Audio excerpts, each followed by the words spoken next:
Heh. Ay maşallah. Ay maşallah. Buyurun bax nəz qardaşlar. Bax belə bizim qırpbaş heyvanımız satılır. Heyvanlarımız göz qabağında. Duruna kimi heyvanlardır, birinci qarın hamısı. Buyurun baxın. Ay maşallah. Ceyrandır ceyran. Kim istəsə gəlsin yığsın aparsın. Qırpbaş heyvandır. Bir qapının heyvanıdır. Kom satılır. Kim istəsə əlaqə saxlasın. Gəlsin yığsın aparsın. Sortu da göz qabağındadır da bunların tərifə ehtiyacı yoxdur. Baxın. Heyvanlar belə gedəcək bax. Ay maşallah. Hamısı ceyrandır, ceyran.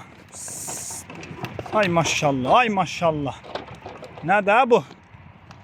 Gözəllik də gözəllik. Bax belə ağ qazdılar, ağ qaz.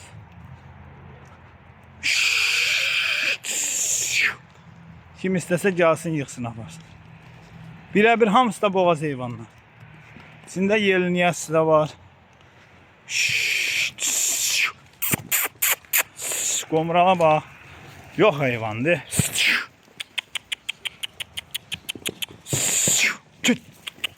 Buna bax. Dayça de dayça.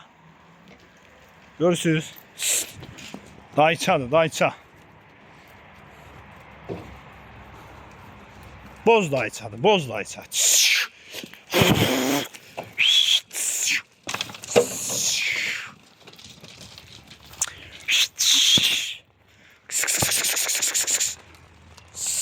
Süper heyvandır, süper. Görürsünüz yelini. Bak belə yelinin köşəsini açanlar da var. Çek.